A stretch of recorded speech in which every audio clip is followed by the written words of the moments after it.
Let's go.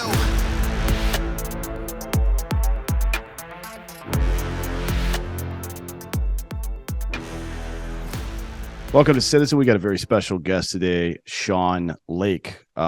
We've had you on Drinking Bros before, but I don't think you've been on this show yet. I wanted to get you on here because you have a very interesting story and I think a good outlook on life. So how's it going?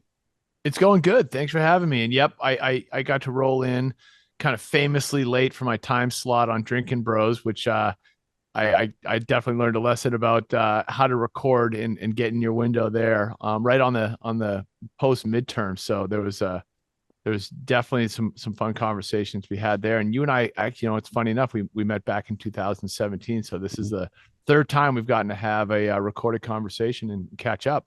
Yeah, it's always a fun time. You got a very interesting background and outlook on life. So let's get into it a little bit. Tell me about your personal background, and then we'll get to the professional stuff. Where'd you grow up, and Yeah, we'll dovetail that into your relationship with Bub here in a bit.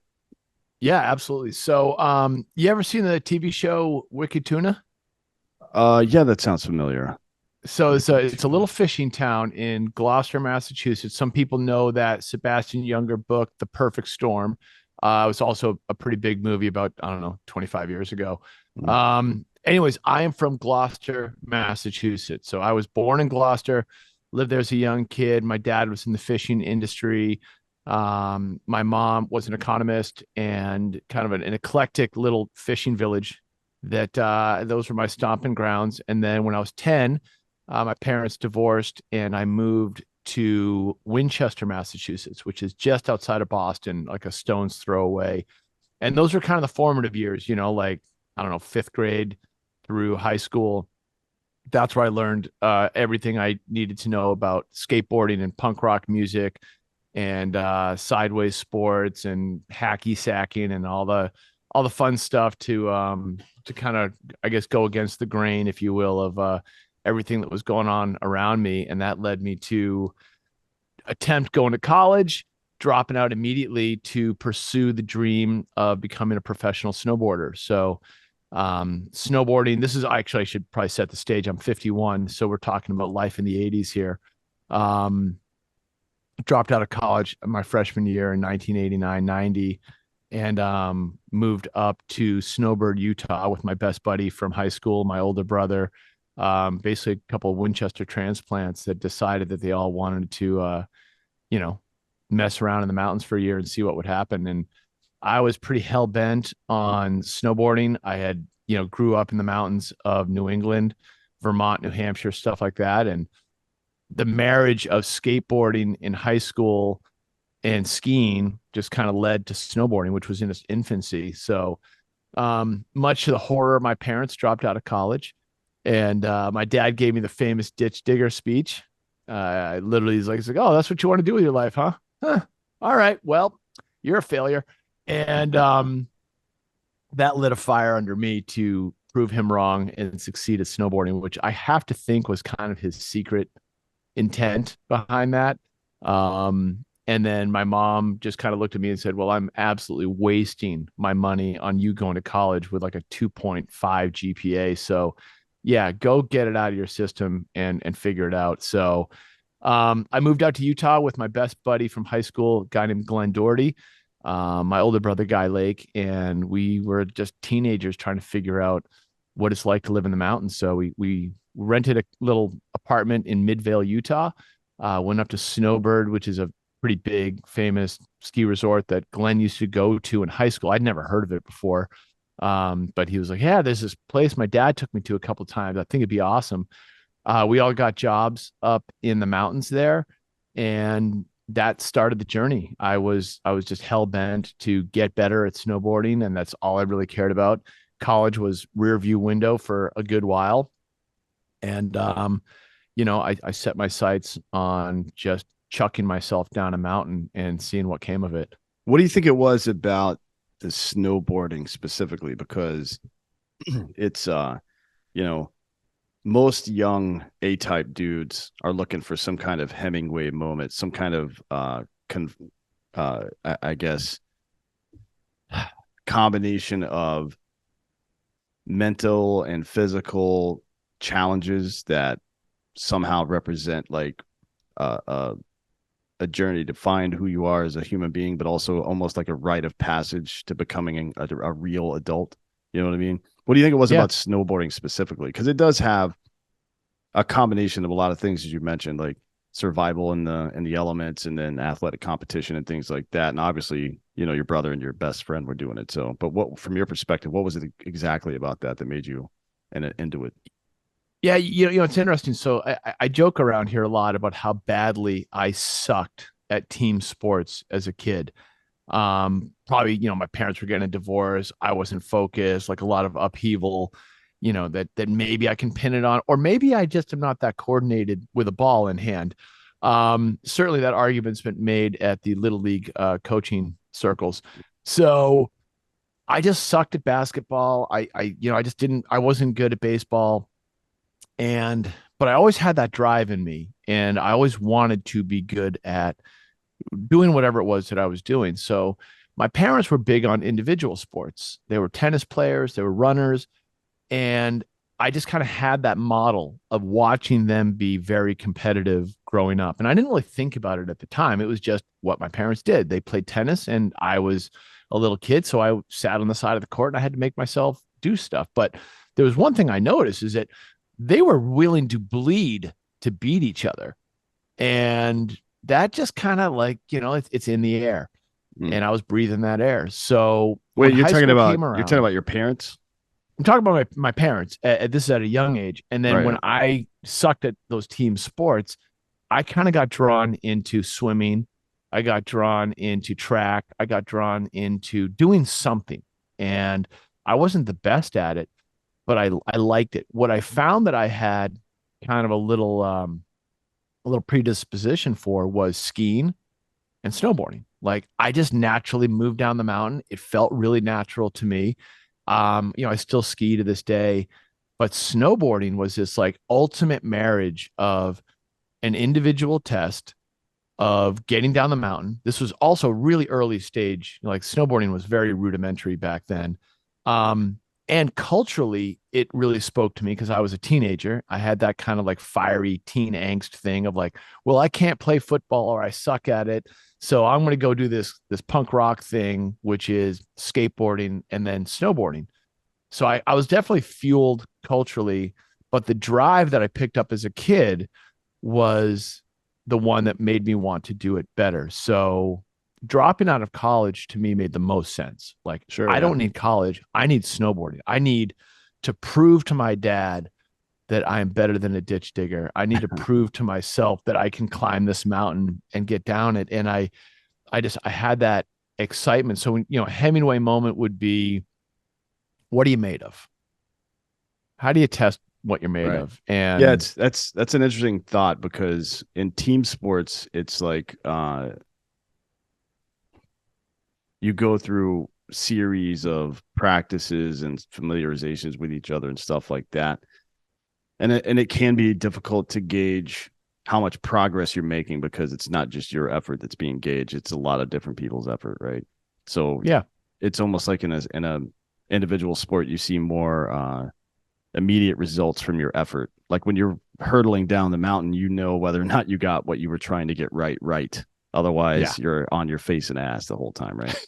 exactly. I mean, learning a trick, on a skateboard, like there is something incredibly satisfying about trying something 500 times and failing at it and then getting it and unlocking that, coordination, agility, and fear. Like you're overcoming a fear because every time you fall, it hurts and you get up and you do it again. And I have a ton of respect for skateboarders who really push that limit because they are literally pummeling themselves to get better at this one thing that's very specific to them. And I was always drawn to those kind of goals and achievements. It was less about the accolades and anyone around Mm. me. It was about that feeling you get right inside of here to to rally it. And then yeah, there's that peer support of your buddy who sees you land the trick and it's like, yeah.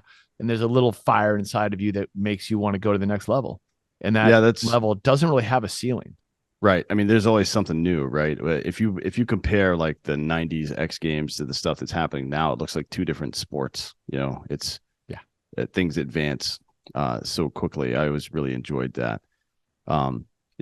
Just one of the other things that I'd like about individual sports is that you learn to fall down and get back up on your own, which I think is a really important characteristic to have in life.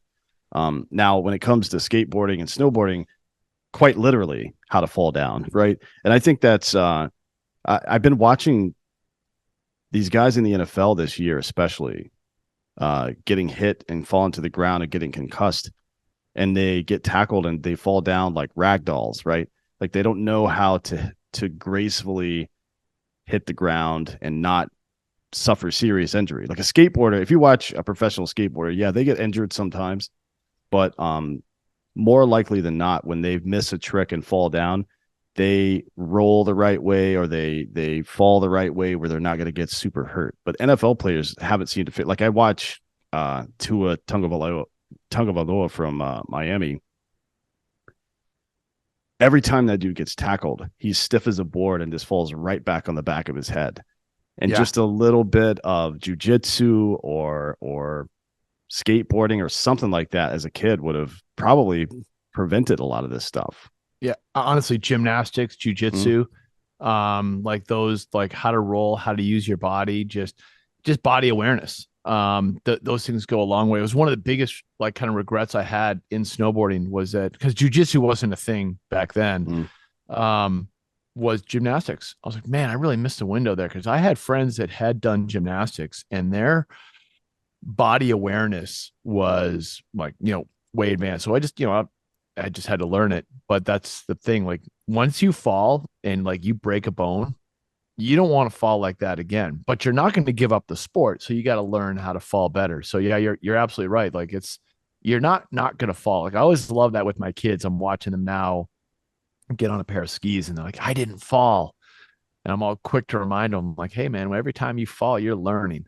Every time you fall, you're figuring something new out. So don't be afraid to fall because if you don't fall, maybe you're not pushing yourself hard enough. Sure, yeah. I mean, look, that's kind of one of the maxims in software development. If you release software and it doesn't have any bugs, you waited too long to release it. You know what I mean? Like there's this I don't know what you would call it, just an appetite maybe or a tolerance of failure that is necessary if you want to improve throughout your life. You know what I mean? Yeah. Like if you only do I can things you're good at, that's not really going to work out very well for you. No, not at all. Which is why I'm now the assistant coach at Little League Baseball, which is like just with the God's most cruel, card to dish me. But I'm like, all right, I guess I'm in. Don't watch me throw. Do what I say, not what I do. Yeah. Well, it is what it is. It's hopefully, I think your attitude is probably more important at this point in Little League than your ability. And I mean you as a father, just because that early athletic competition with kids has been watered down so much at this point. It's like they don't learn the whole point of it isn't to put them in a feeder system and see which kids are and are not going to be professional athletes, because that's just not how it goes, right? There's not going to be a whole lot of professional athletes that come out of childhood athletics, but the team sports and the individual sports, they all teach lessons. That's the point. Yeah. And it seems like we've done to that what we've done to a lot of stuff in society, which is remove the lesson to make it more comfortable for the child, which I don't know that that's something that's ever been done in human history, except for maybe an aristocratic class that's happened from time to time, like but coddling, for regular people.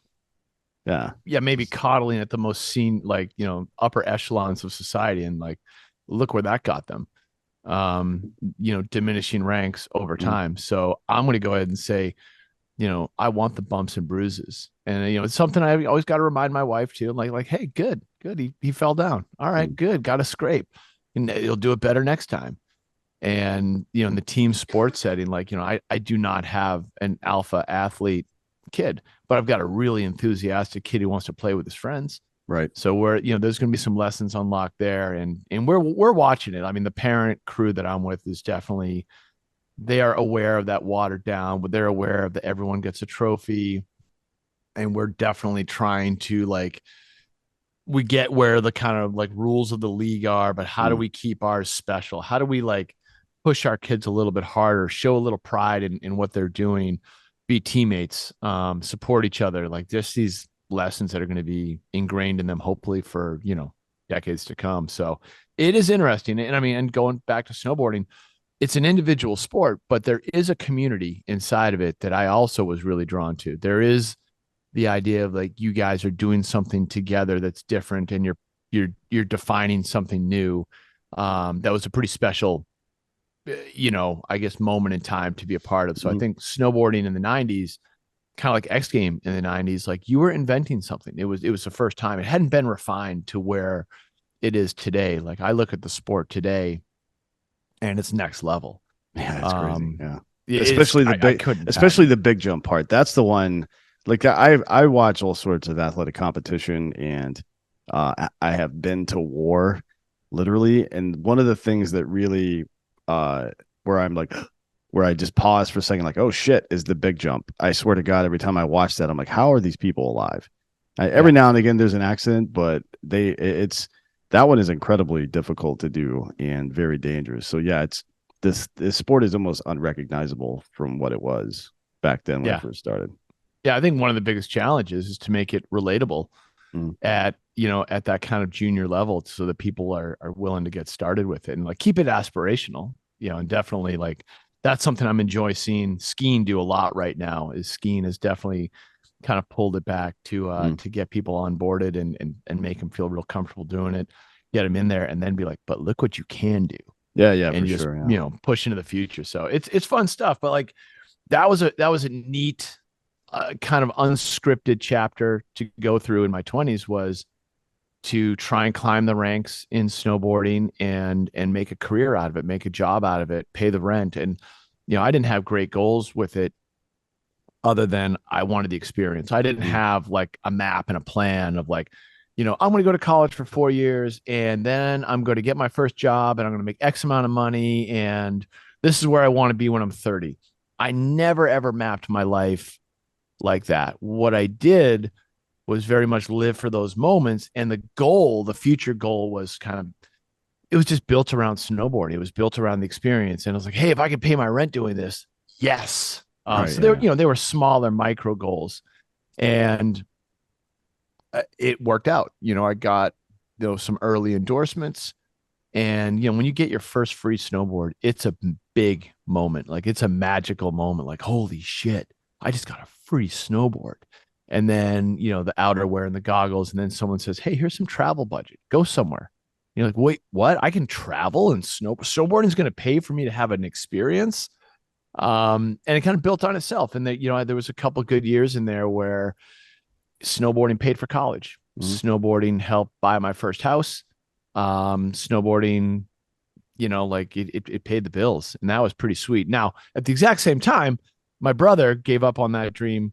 Right away went back to college. Glenn, my other buddy, was right there with me. We were roommates half the time, and this was in the 90s. So all of a sudden, all the free boxes are starting to show up at our pad, and I've got all the extra goggles. I'm handing them out to my bros, and Glenn's like, man, like I'm arguably a better athlete than you are, Sean, and I'm not getting any free shit yet. I'm like, sucks to be a skier. Yeah. You got to get on the new thing. But this is a really interesting story, because a lot of people do, I guess, bet on themselves. They take chances. They leave things behind, jobs they don't like, or school, or whatever it is. But the way that you lay it out is the way, to me, that it makes sense. And I think, you can't do one without the other. So yeah, you take the chance and you bet on yourself. But as the results come in, as the revenue starts to come in, you don't just assume that that's going to last forever. You use it to build other infrastructure, right? You buy a Yeah. home, or you use it to pay your way through school, or you start a business with it, or something like this, right? Where it's going to turn into more money for you down the road. Because look, no matter how good you are at something athletically, eventually you're not going to be able to do it anymore. Bingo. And you don't know if it's going to be just a moment in time where there's a 2 or 3 year period where you're really hyper successful, and then all of a sudden it's gone entirely, right? Yeah. It's happened to a lot of people, especially over the last couple of years. A lot of people have lost businesses, and I want people to take those risks because I like the ingenuity. I like the creator economy that we're in now, where you can, if you make the right moves and work hard enough, you can really make something for yourself these days. But you're not going to do that if the checks come in and you start buying stupid shit. You know what I mean? Yeah. Like that's not what it's all about. That's not being self-made. That's just being a child, to be honest. Yeah. It's interesting you say that because like when you're on your own as a teenager and you're accountable for your rent and your food, you're not I believe, I mean, at least the way I took it was I lived pretty humbly. It was Mm, like crash on your buddy's couch, like rent the closet. Don't rent the bedroom. That's too expensive. Rent the closet because you can put your mattress in the closet and be just fine. Um, Scrounging the couch cushions for quarters to go down to 7-Eleven and get a meal. Like there was all of those moments built into this. So when the snowboard money came in, it was never lavish lifestyle. It was no, man. Like, what are you going to do with this? Like, you hold on to this. And Glenn, my best buddy at the time, he was always really good with money. He always saved. So I had this good example right next to me of like, hey, don't be a dickhead. mm. Like, you're not going to go out and try and buy some car that you can't afford. It was no, no, no.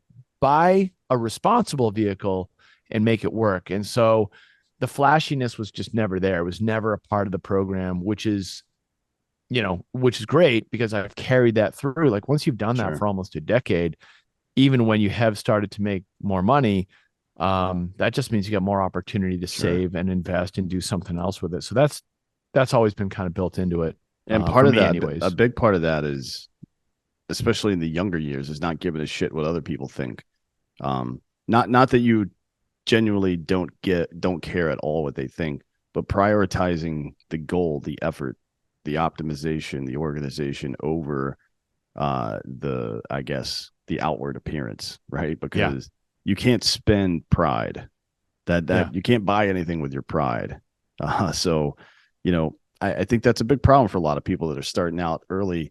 They're too proud or not humble enough, or they're worried about how people are going to think about them because they're doing this or that. And then, there were guys like that in the army. There was this this guy that was getting out right around the time that I showed up at the 82nd Airborne, and he was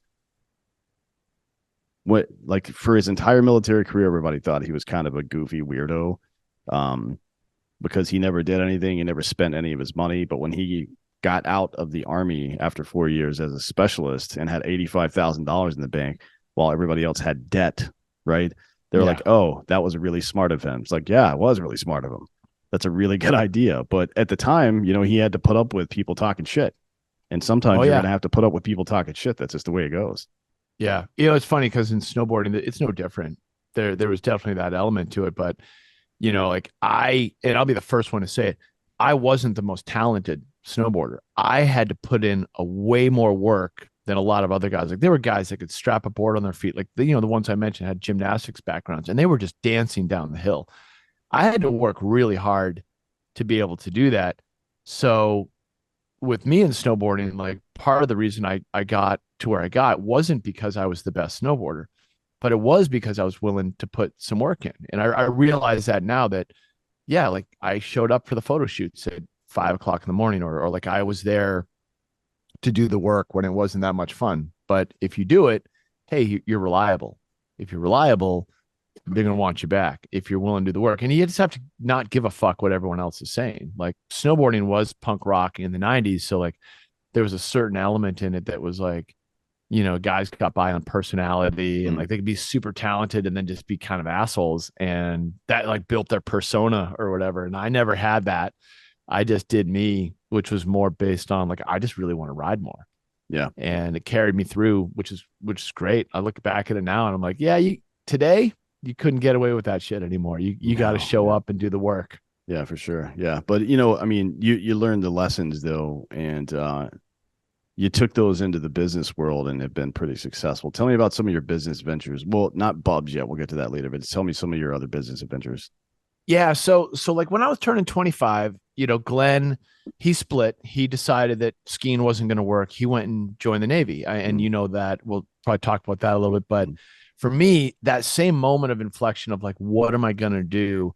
I was at probably peak earning and kind of like the height of snowboarding for me personally, but I knew there was an end game. So that whole planning thing finally kicked into gear where I was like, I should probably get that college degree that I left when I was 18.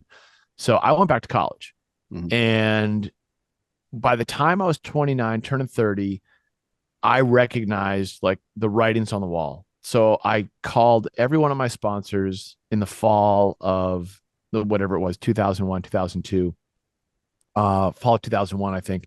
And I quit every one of my sponsors. I said, guys, it's been great. This is awesome, but I'd rather quit than get fired. Like, I mm, don't want to get washed out of snowboarding. It's about to happen. So I'm just going to quit ahead of time. And because there's these new kids coming up that were just on fire.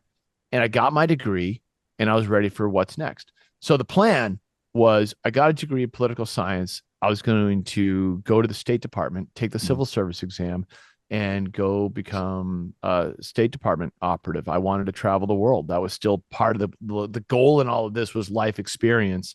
So I'll go join the State Department. I was like, felt really good about that. Maybe get to carry a gun and protect someone, or who knows. Like I didn't really know where it was going. I knew the civil service exam was the Mm. next goal.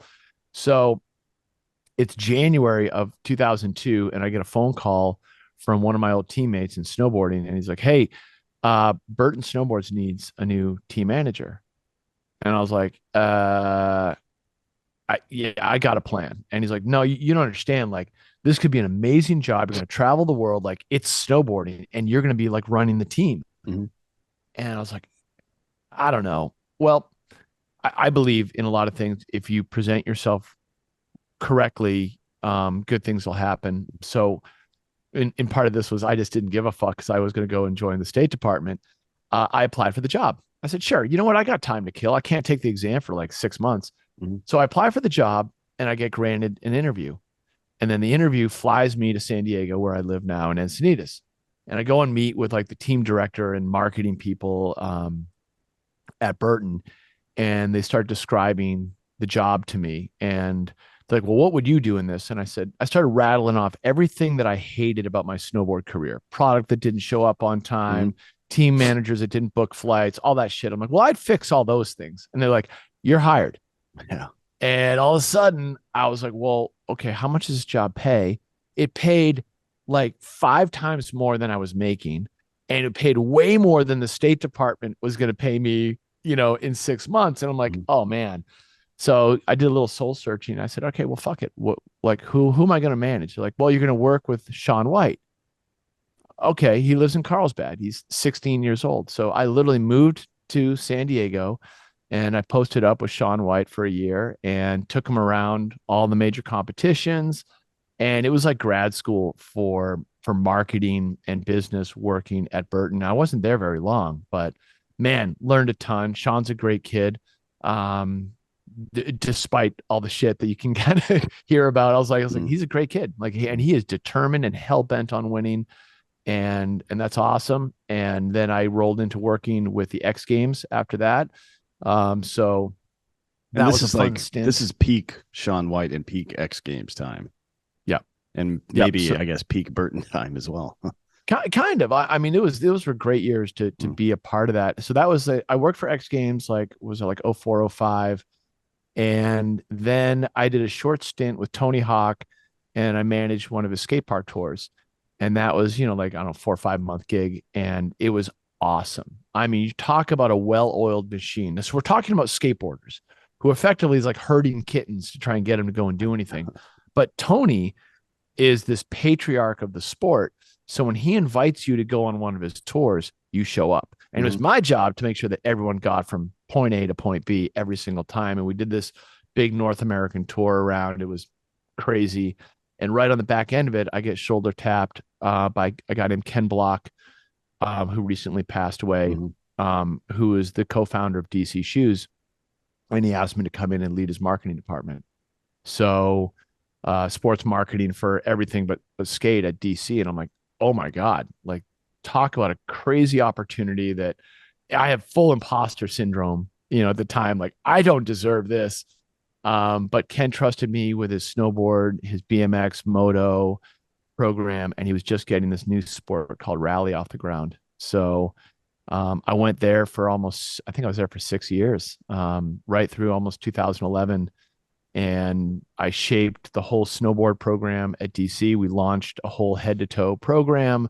I mean, those were banana years to be there with like Dave Mira and Travis Hmm. Pastrana, Ricky Carmichael, and Corey Bohan, and Chad Kagi, like these crazy names that were all the winners of all the X Games medals. Um, and everyone in snowboarding that I got to work with. Like, I was on top of the podium with Torstein Horgmo when he won his first X Games, Haldor, Devin Walsh, like Ika Backstrom. These names that maybe don't mean a lot to anyone listening, but you just do a Google search on them, and you're like, all these guys won X Games gold medals. Hmm. Some of them went to the Olympics, and it was an amazing time to be very entrepreneurial, which is what I realized on, kind of reflecting back, that a lot of those jobs along the way, they were self-driven. You didn't have like, do your widget report here. And those were little elements of it, but you were starting out to define someone's career or a marketing initiative. And it was a super fun time to be a part of those sports. Yeah, but I mean, a big like herding cats for sure. It had to be even with some of the top level guys. I love Travis, but Jesus Christ, getting him to he's just getting pulled in so many different directions. I guess that And it's that's been happening to him since he was a teenager. yeah, for a very long time. Yeah, that's interesting. The DC shoes thing is really interesting. And then uh, at some point, uh, well, let's get into Glenn because I think this is Yeah, I, there's definitely some parallel journeys yeah, yeah. going with my best buddy there. Yeah, I think Um, a lot of your story is also his story. So I think it's important to come back to that and tell me about your relationship with him growing up, and then kind of how you guys you know I guess stuck together over the years. Yeah, it is interesting. Like, you look back at your best buddies over different chapters, and I think everyone, like, we have a lot of friends that fall into chapters in our lives, and for some of us, there's very few that transcend all of those chapters. And Glenn and I were both middle children. We had an older brother, younger sister. Our older brother, younger sister, everyone was spaced evenly apart.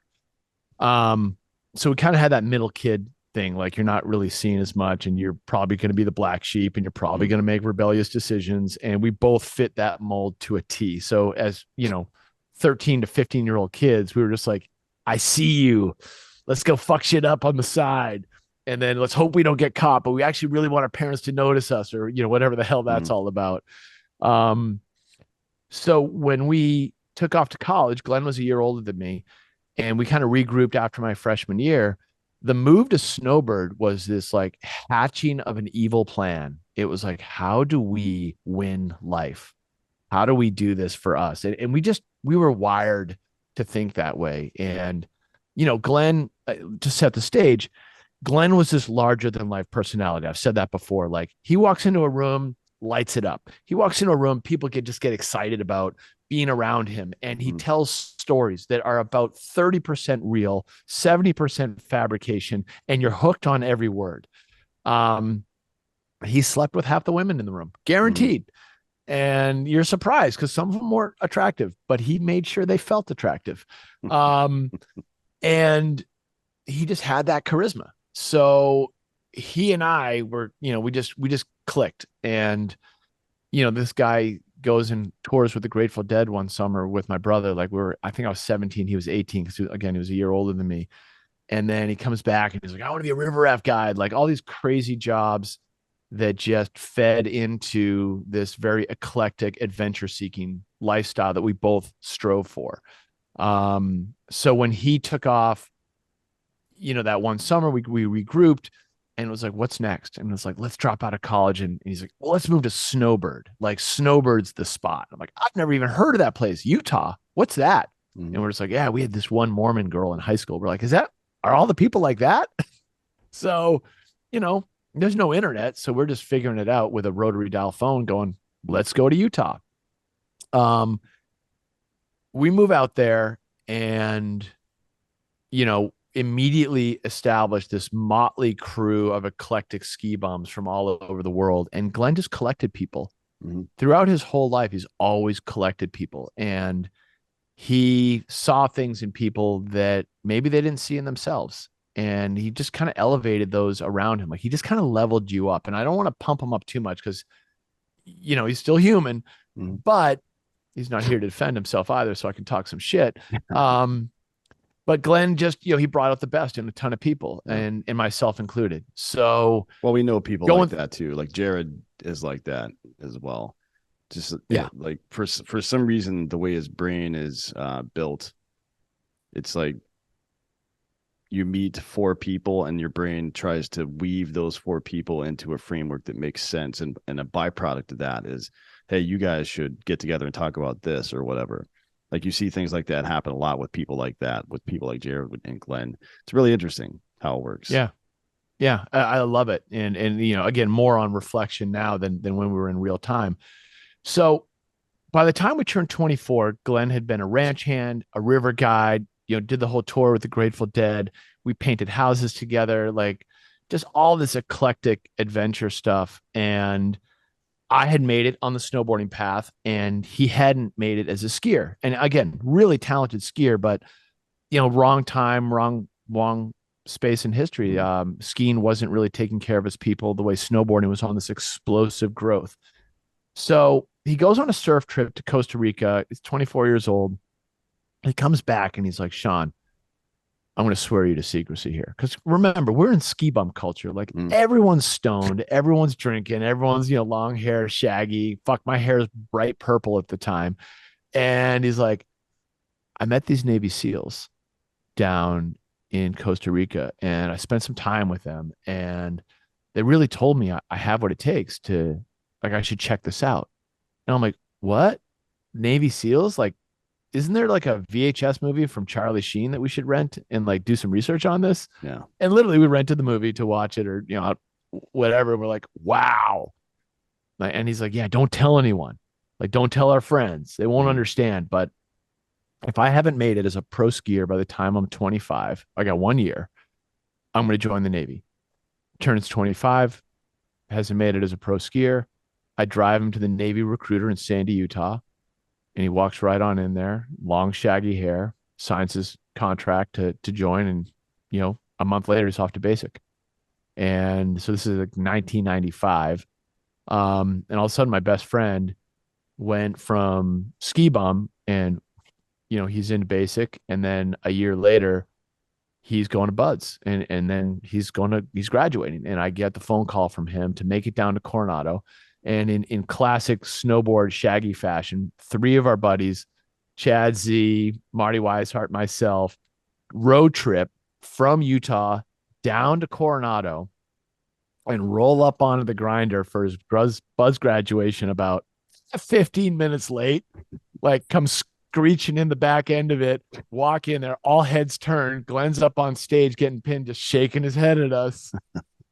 And that was the start of this great merging of friendships between NSW and SEAL Team 3 and the guys that Glenn worked with, and this action sports kind of counterculture movement, which are not that dissimilar. It's funny when you said earlier, I give pause when I see Big Air at X Games, like holy shit.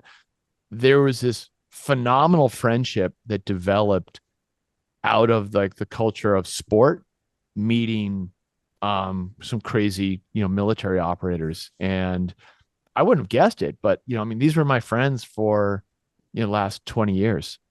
Yeah, there was a guy I think his name's Jason. He played guitar for Pearl Jam for a bit, but he was a special forces operator and then a skier as well, or a snowboarder as well. And then it's very common actually more, More but than I would think. more than you would think. But then when you really think about it, it's like, oh no, that kind of makes sense. I mean, it's like individualist people who are also like really in, they want to perform individually, but they're really into the team element and camaraderie. Yes. It makes a lot of sense, I think, if you think Yep. about it.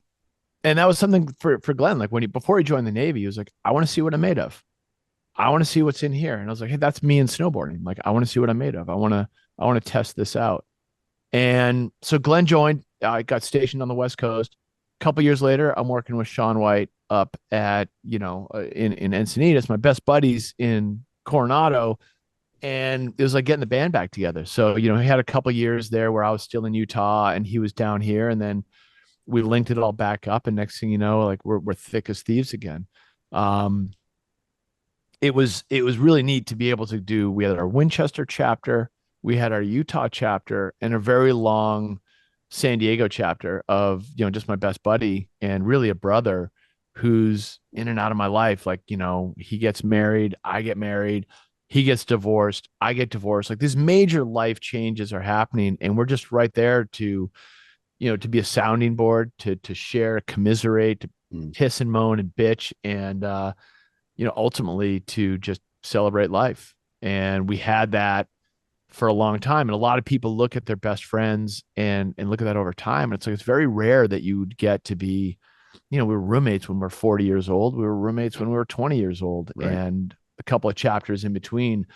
And, a lot of women in between, and partners and locations and friends, and just a shit ton of memories that I really enjoyed the fact that he did something that was totally true to him. Like joining the Navy was Glenn's way of testing himself, seeing what he was made of, joining a community, and being a great contributor. When that was something he always did.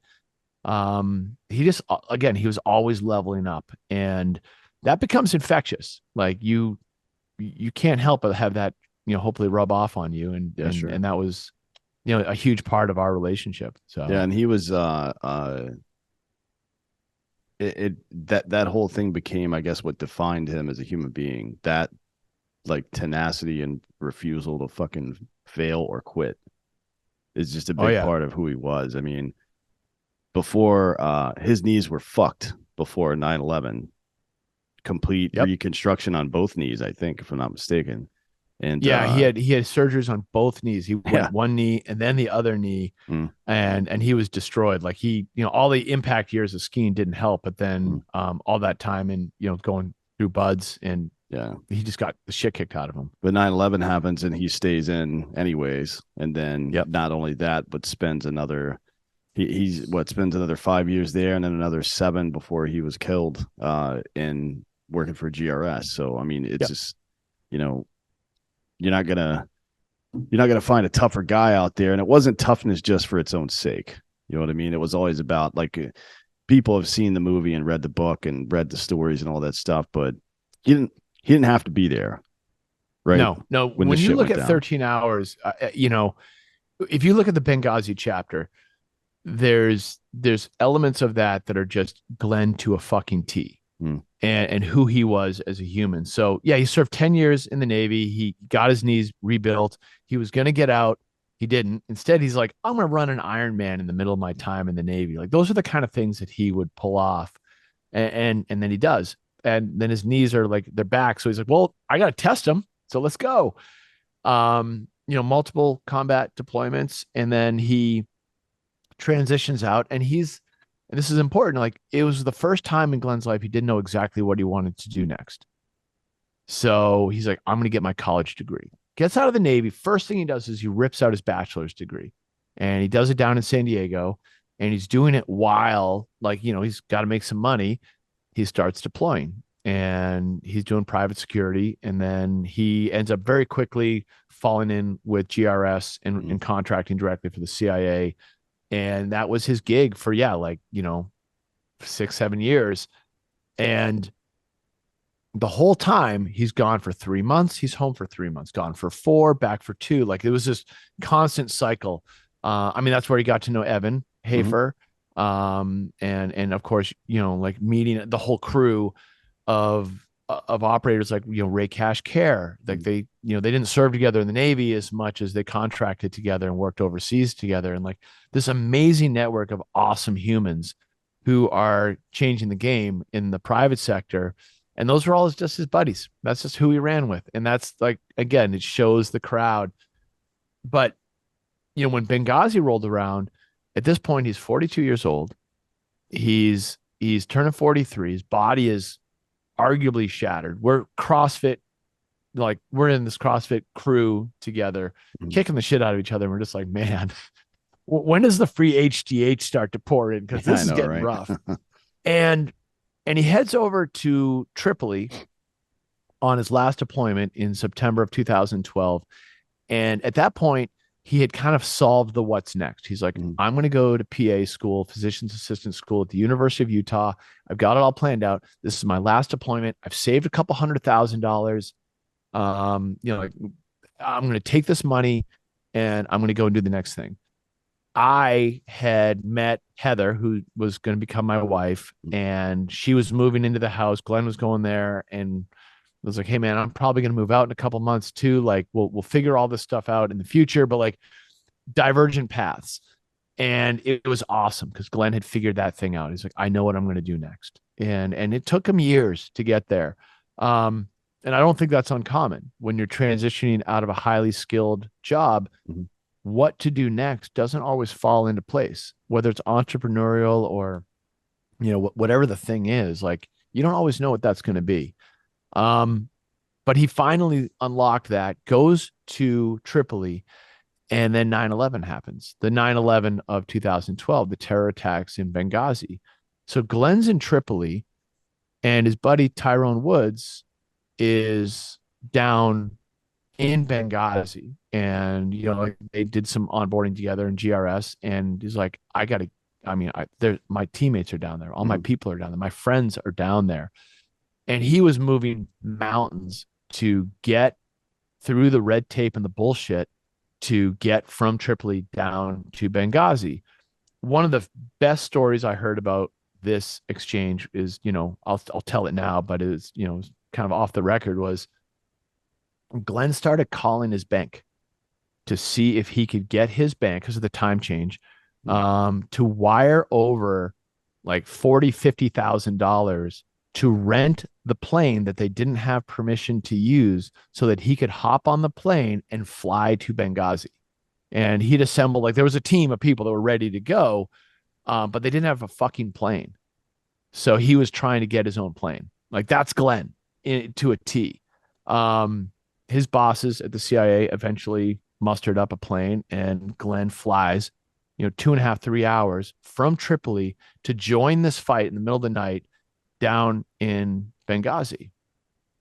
And he gets there, and there's immediately more red tape. It's militia shit where like they weren't being allowed to leave the airport to go to the CIA annex. Eventually, a couple more hours goes by, and this is all during the whole 13 hours timeline. Glenn gets into the CIA annex, and first thing he does, help others. Goes right in and starts administering medical first aid to all the Americans that got fucked up over at the consulate, and patch some people up. And he's like, where's Tyrone? And I'm hearing this from the guys that were on the ground, and I've spent some time talking, with Tonto and some of the other cats that they were part of the author group of 13 hours, and then some of the other State Department folks that were, on the ground there, and they're just telling me intimate stories about like what it meant in that time, and it just reinforces who he was. First thing he does, hits the ground, runs right into danger. Like the most dangerous place you can be is that CIA annex, and he goes right in and he makes sure everyone's okay. All right, as soon as they're okay, he's like, I got to get on that rooftop. And as I understand it, he rolls right up onto the rooftop with Ty, and they just start popping bad guys left and right. And I mean, like video game style. And those guys gave it to the enemy really, really good. And there were 3 mortar strikes that happened not long after Glenn got on that roof. We're talking a couple of minutes. I don't think he was up there for more than a half hour. And one goes short, One goes long, they're triangulating, and the third one hits the roof. And Glenn and Ty were hit. Um, they didn't die instantly, which in a lot of ways sucks. Mm. Um, but they both died on that rooftop. And, the rest of the enemies, it was right at dawn. Visibility is there. Bad guys back off. They get out of there. Um, Glenn and Ty are pulled off the roof, and the rest of the team that were there successfully, get out of the annex back to the airport where the airplane that Glenn helped secure is waiting for them. And I get a phone call, and the phone call happens, it's like, I don't know, lunchtime or something in San Diego, the morning of the 12th. And, I get this call, and I would never answer the phone from an unknown number. Like, I very rarely, I'm a big screener of calls. I'm like, all right, I should take this call. Just that little voice in my head said that. And I fucking knew right away. Like, is this Sean Lake? Yes. I need you to return to your home, and we'll meet you there. Okay. And I had heard the news, like going to bed the night before. Something popped up on the news about like some sort of skirmish. And I wrote Glenn a quick email. I'm like, hey, man, be careful over there. Cause we always communicated when he was overseas. Mostly it was him writing me notes saying, don't kill my fucking plants. And I would, just for the record. Sorry about that. But I just wrote him that quick note, and then the next morning just had that uneasy feeling. But I'm like, no, Glenn's in Tripoli, man. He's like fucking hours away from any bad stuff happening. He'll be fine. And I drive to the house, and just like in the movies, Dan, there's two black SUVs parked directly in front of the house. I drive up, and they hop out of the car, and they're all wearing black suits, and they confirm my identity, Mr. Lake. Yep, we're regretful to inform you that Glenn Doherty died in Benghazi. They couldn't tell me the things that I just shared with you because they didn't know. It was all happening kind of in real time. And they said, you're Glenn's listed next of kin, and we have to ask you permission to notify his mother. I'm like, yeah, go right away. And then it was just like, boom, my whole life just shifted. I was the executive of Glenn's estate. I was his listed next of kin. I was in charge of all of his legal affairs. So it was go time. And I just went into it, and there was all this media. There was a ton of attention around it. Thank God my wife, Heather, works in the media. She knows how to manage those things. So she kept me away from all of that. Next thing you know, I'm flying to Boston for a very big national funeral. I'm sitting down with his family. I'm reviewing like best practices of what to do. And, it's funny because Glenn had this fucking wicked sense of humor behind it too. About a year before Glenn died, we sat down and we're like, we're both in our 40s now. We should probably have wills. Like, yeah, that makes sense. He's like, okay. And Glenn led the charge on this because he was the organized one. He's like, I'm going to leave all my debt to you. And I'm like, oh, that's great. I'm going to do the same thing to you. So here we are, like leaving each other's shit in each other, in charge of each other's crap. And we're like, yeah, that's great, but we're going to live forever. So it doesn't matter. And all of a sudden I'm like, oh, all right. Like it just got real. So Glenn had this one desire. He's like, I want you to take all my shit and sell it and throw the most epic party ever. Like just send it. Like I want everyone just raging, go on heli trips and surf trips and like do all that. I'm like, I don't think you've got that much money, but we'll figure it out. So when Glenn died, that celebrating his legacy again was key. Glenn's sister, Kate, came up with the idea of starting a foundation to help special operators transition out of active duty to civilian life. And that was the Glenn Doherty Memorial Foundation, which I'm really proud to say has issued over 100 scholarships as of the fall. I think they're probably like 110 now. Just helping fill gaps in the GI Bill, get special operators, their families through the burdensome, time of transitioning out and going to school, build those skill sets. Like level up, Mhm. figure that out. It was very on Glenn to get behind something like that. Um, and then I took his estate and his funds and I divided it by four. I said, okay, well, Kate, here's a fourth. Glenn's mom, here's a fourth. Greg, his older brother, here's a fourth. And I'm going to take a fourth and I'm going to invest it. And I'm going to take that money and I'm going to go on heli trips and I'm going to go on surf trips and I'm going to take Glenn's friends and we're going to celebrate. Gone to 3 Patriots games with a half dozen buddies that we all went to high school with. And I'll splurge and rent the condo for the Mhm. house, buy the tickets to the game, like just shit that keeps the crew connected, keeps everyone bound together. And that's what Glenn would want. So, like celebrating a legacy, keeping a memory alive. Like people don't die if you don't forget them and Yeah, what they stood that's for. one of the last in our list of principles for this show is I will live a life worth dying for. And it means a lot of different things to a lot of different people, but for me it means recognizing all the sacrifice and work that it took to get us where we are right now, and the men and women who provided that work and sacrifice, and living a life that honors them and that effort that they put forth. And I think the Glenn Doherty Foundation and Bubs do a really good job of that. And Thanks, it's man. you don't always get to see that, but it's nice to see it this time. Yeah, it's the whole Bubs deal, right? Like Bub was Glenn's call Mhm. sign in the Navy, and the brand really just it came about at this great confluence of events. Like the foundation was up and running, the 13 Hours movie had come and gone, and the foundation was also like kind of plateaued. Like they weren't raising much money. Um, and we were talking about that as a long game. My wife introduced me to collagen. Mhm. And she's like, "Hey, like I did a new segment on this stuff. You should take it. It's supposed to be really good for you. You're not getting any younger."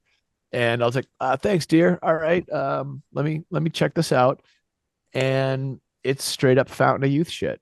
I mean, Mhm. collagen is, it's a most abundant protein in your body. It's a glue kind of holding us together. And we're not making any more of it after you turn 20. So, Correct. hey, it's time to level it up.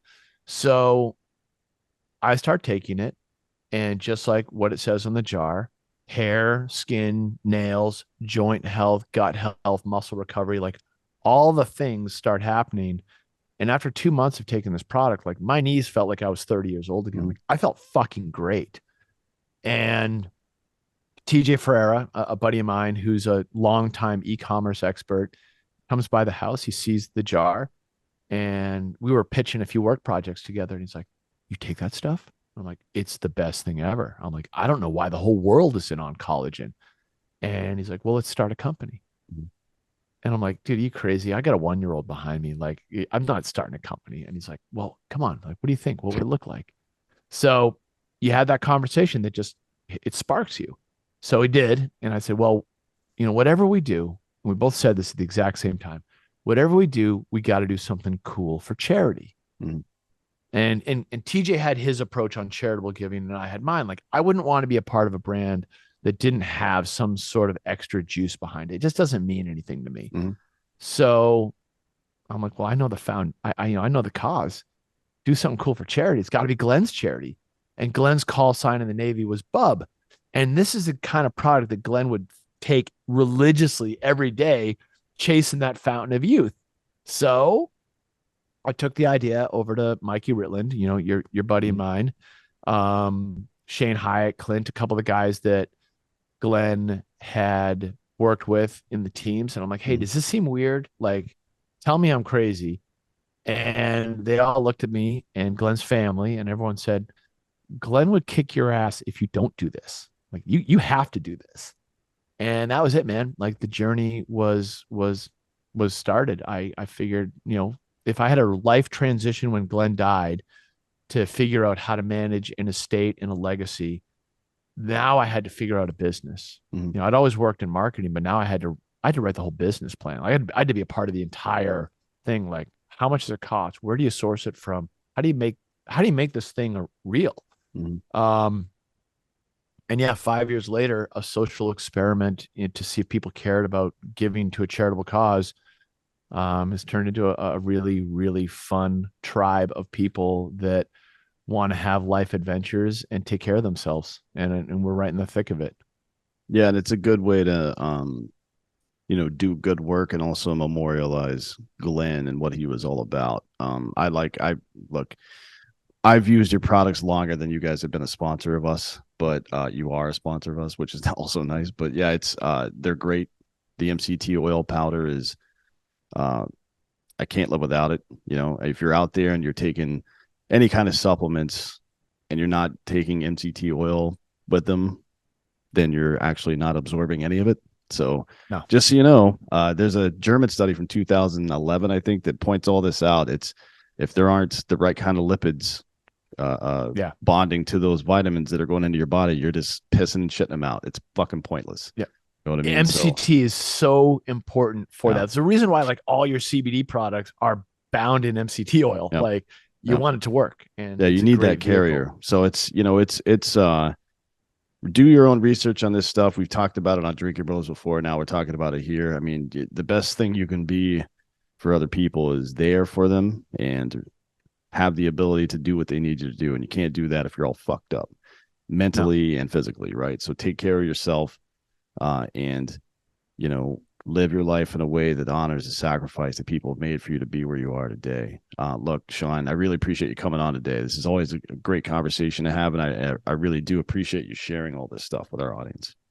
Thanks, man. I'm happy to share. I really appreciate the opportunity to be able to come on here and have this conversation. And every time I talk about Glenn or the things that he's stood for, it lights a little fire inside of me. So, and hopefully that does for everyone who's tuning in, just to level up, live your life a little bit better, and and go do some cool shit. Yeah, it does for me as well. Again, thanks for coming on. We'll have you back sometime soon and talk about all this. In the meantime, you guys go to bubsnaturals.com. I think our code is Drinking Bros. Yep. So use that, get these products. They work. They're the best, affordable as well. And you're supporting a good cause.